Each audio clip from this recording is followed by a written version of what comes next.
আজিৰ পৰা আচলতে আমি গোলাঘাটত সাংগঠনিক তৎপৰতা আৰম্ভ কৰিছোঁ আৰু গোলাঘাটত আজি আমি এটা কৰ্মী বাহিনী তৈয়াৰ কৰিছোঁ। আগন্তুক পঞ্চায়ত নিৰ্বাচনত আগন্তুক 2026 চনৰ বিধানসভা নিৰ্বাচনত গোলাঘাট জিলাৰ 5টা বিধানসভা সমষ্টিত আমি ৰাইজৰ দলে যাতে ইয়াত প্ৰতিদ্বন্দ্বিতা কৰিব পাৰোঁ তাৰ কাৰণে ৰাজনৈতিক তৎপৰতা সাংগঠনিক তৎপৰতা আজিৰ দিনটোৰ পৰা ষ্টাৰ্ট কৰিছোঁ আৰু এটা নিৰ্দিষ্ট সময়সীমা বান্ধি দিয়া হৈছে।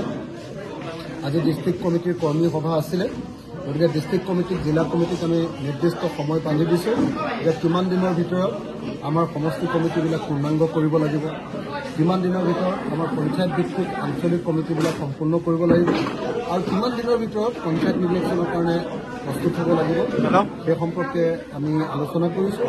তাৰোপৰি আমাৰ দলৰ যি নীতি আদৰ্শ আমি কেনেকৈ আঞ্চলিকতাবাদ প্ৰতিষ্ঠা কৰিব পাৰিম, আমি কেনেকৈ অসমক এখন ভৱিষ্যতৰ আমাৰ সপোনৰ অসমখন কেনেকৈ দিব পাৰিম সেই সম্পৰ্কে আমাৰ কৰ্মসূচী আৰু আমাৰ নীতি নিয়মবিলাকৰ বিষয়ে ডিটেইলছ আলোচনা আজি আমি কৰিছোঁ।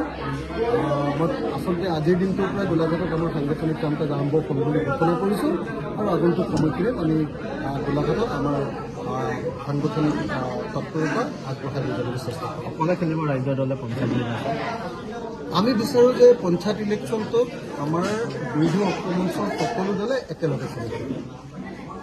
আজি আমি কংগ্ৰেছক কোৱা শুনিছোঁ যে তেওঁলোকে অকলে খেলিব, সেই একেটা বুলিয়ে উপ নিৰ্বাচনত কৰিছিলে। সকলোৱে এটা কথা জনা দৰকাৰ যে উপ নিৰ্বাচন, পঞ্চায়ত ইলেকশ্যন, মিউনিচিপালিটি ইলেকশ্যন এই ইলেকশ্যনবিলাকক আচলতে সাধাৰণতে শাসক দলবিলাক জড়িত। শাসক দলবিলাকৰ কাৰণে সুবিধা বেছি থাকে, সেইকাৰণে বিৰোধী পক্ষবিলাকে সদায় এনেকুৱা ইলেকশ্যনবিলাকত সকলোৱে ঐক্যবদ্ধ হৈ থাকিব লাগে। আমি উপ নিৰ্বাচনতো কংগ্ৰেছক কৈছিলোঁ আহক আমি সকলোৱে একেলগতে যুঁজো, একেলগে যুঁজিলে আমি অন্ততঃ 5খন আসনৰ ভিতৰত 4খন আসন দখল কৰিব পাৰিম। কংগ্ৰেছে ভাবিলে নহয় তেওঁলোকে অকলে 5খন আসন দখল কৰিব পাৰিব, গতিকে বেলেগক আৰু সাংগঠনিক প্ৰসাৰতা কৰিবলৈ তেওঁলোকে দিব নোখোজিলে। অকলে খেলি লৈ দেখা গ'ল যে 5-0 আমি হাৰি গ'লোঁ আটাইকেইটাতে। তো এইবাৰ যদি আমি পঞ্চায়ত ইলেকশ্যনতো এতিয়া আমাৰ ভিতৰতে আকৌ সকলো সমষ্টি আমাৰ 16টা ৰাজনৈতিক দল আছোঁ, ইয়াৰে যদি 7টাও অতি এটা অঞ্চলত যদি সক্ৰিয় বুলি ভাবোঁ, সেই 7টা দলে যদি কেণ্ডিডেট দি দিওঁ তেতিয়াহ'লে বিজেপিৰ কাৰণে সুবিধা হৈ যাব। সেইকাৰণে আমি কৈ আছোঁ, কংগ্ৰেছ দলক কৈছোঁ, অন্যান্য ৰাজনৈতিক দলবিলাকক কৈছোঁ যে আহক পঞ্চায়ত নিৰ্বাচনটো আমি ঐক্যবদ্ধভাৱে খেলোঁ। পঞ্চায়ত নিৰ্বাচনটো একেলগতে যদি খেলোঁ, ৰিজাল্ট যিয়ে নহওক লাগিলে তলৰ পৰ্যায়লৈকে 2026 চনৰ বিধানসভা নিৰ্বাচনৰ কাৰণে আমাৰ সকলো দলৰ সদস্যবিলাকৰ মাজত ইউনিটিটো আমাৰ গাঢ় হৈ যাব, একতাটো আমাৰ গাঢ় হৈ যাব, আমি শক্তিশালীভাৱে ইউনাইটেড হ'ব পাৰিম।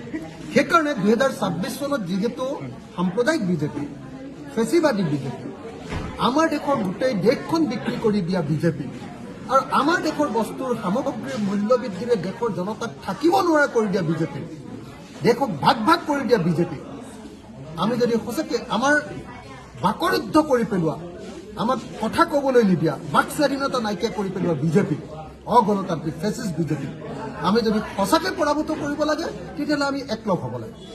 কিন্তু মই নাজানো এতিয়াও কংগ্ৰেছ দলে উপ নিৰ্বাচনৰ নিচিনাকৈ আকৌ পঞ্চায়ত নিৰ্বাচনটোত অকলে খেলিবলৈ সিদ্ধান্ত লৈছে। এই সিদ্ধান্ত মই ভাবোঁ যে ছুইচাইডিয়েল হ'ব, এইটো আত্মদাহৰ সিদ্ধান্তৰ বাহিৰে আন একো সিদ্ধান্ত নহ'ব। মই ভাবোঁ যে পঞ্চায়ত নিৰ্বাচনটোত আমি আটাইবিলাক দলে একেলগে খেলিব লাগে, কোনে কিমান আসন পালে সেইটো ইম্পৰ্টেণ্ট নহয়, কিন্তু আমাৰ মাজত যিটো একতা 2026 চনত বিজেপিক খেলিবৰ কাৰণে আমাৰ মাজত যিটো দৃঢ় একতা লাগে, সেই একতাটো কিন্তু পঞ্চায়ত নিৰ্বাচনত তেতিয়া আমি স্থাপন কৰিব পাৰোঁ। সেইকাৰণে মই আকৌ এবাৰ এপিল জনাইছোঁ, বিনম্ৰভাৱে আহ্বান জনাইছোঁ সকলো ৰাজনৈতিক দলক, কংগ্ৰেছসহ সকলো বিৰোধী ৰাজনৈতিক দলক, যিয়ে আচলতে বিজেপিক পৰাভূত কৰিব খোজে, যিবিলাকে বিজেপিক পৰাভূত কৰিব নোখোজে তেওঁলোকক কোৱা নাই মই, যিবিলাকে বিজেপিক জিকাবৰ কাৰণে সুযোগ আনি দিব খোজে মই তেওঁলোকক কোৱা নাই, যিবিলাকে সঁচাকৈ বিজেপিক পৰাভূত কৰিব খোজে সকলো ৰাজনৈতিক দলক মই আহ্বান জনাইছোঁ যে পঞ্চায়ত নিৰ্বাচনটো আমি একেলগে খেলিব লাগে আৰু 2026 নিৰ্বাচনৰ কাৰণে আধাৰ ৰূপে একতাৰ ঐক্যমঞ্চৰ আধাৰ ৰূপে পঞ্চায়ত নিৰ্বাচনটোক আমি ব্যৱহাৰ কৰিব লাগে। আজি ইয়াত এখন আপোনাৰ যেতিয়া সভা চলি আছে একে সময়তে মই গোলাঘাটৰ পৰা অসমৰ মুখ্যমন্ত্ৰীক এটা বিশেষ কথা ক'ব খোজো। সেইটো হ'ল অৰুণোদয় আঁচনি। অৰুণোদয় আঁচনিটো এইবাৰ আকৌ এটা ডাঙৰ পলিটিক্স অসমৰ মুখ্যমন্ত্ৰী আৰম্ভ কৰি দিলে যে আগত যিমানবিলাক মানুহে অৰুণোদয় পাই আছিলে কেইদিনমানৰ আগতে যোৱা বছৰ যিবিলাক অযোগ্য বুলি ভাবিছিলে তেওঁলোকৰ নামবিলাক কাটিয়ে দিছিলে। বাকী যিসকলে পাই আছিলে সেইসকলৰ নামবিলাকো এইবাৰ কাটি সেইসকলকো আকৌ প্ৰাৰ্থী আগতে পায়ে আছিলে তেওঁলোকক আকৌ পাব নে নাপাব তাৰ প্ৰাৰ্থিত্ব তেওঁলোকে পোৱাৰ কাৰণে প্ৰাৰ্থিত্বৰ প্ৰত্যাশী ৰূপে তেওঁলোকক আকৌ আবেদন কৰিবলৈ দিছে। অৰ্থাৎ যিসকলে অৰুণোদয় পাই আছিলে পাই থকা মানুহবিলাকক আকৌ নাম কাটি তেওঁলোকক আকৌ আবেদন কৰিবলৈ কোৱা কথাটো অত্যন্ত বেয়া হৈছে। মইতো ভাবো যে এইটো কৰাটো এটা নিৰ্বাচনী এটা তেওঁলোকৰ মানুহৰ মাজত মানে ব্লেকমেইলিং কৰি ভোট ল'বৰ কাৰণে পঞ্চায়ত নিৰ্বাচন আৰু 26ৰ নিৰ্বাচনত ভোট ল'বৰ কাৰণে কৰা এটা অত্যন্ত 2 নম্বৰী ব্লেকমেইলিং। এইটো বন্ধ কৰিব লাগে। যিসকলে পাই আছে পাবলৈ দিব লাগে। আৰু মুখ্যমন্ত্ৰীয়ে নিজেই কৈছিলে যে প্ৰত্যেকজন মানুহক যাৰ ৰেচন কাৰ্ড আছে সকলোকে আমি অৰুণোদয় দিম। মুখ্যমন্ত্ৰীৰ কথা আছিলে এইটো। মুখ্যমন্ত্ৰীয়ে সকলো ৰাইজক প্ৰতিশ্ৰুতি দিছিলে। MP ইলেকশ্যনৰ তেওঁৰ আটাইতকৈ ডাঙৰ প্ৰতিশ্ৰুতিটো আছিলে যে আমি ৰেচন কাৰ্ড থকা প্ৰত্যেকটো পৰিয়ালক অৰুণোদয় দিম।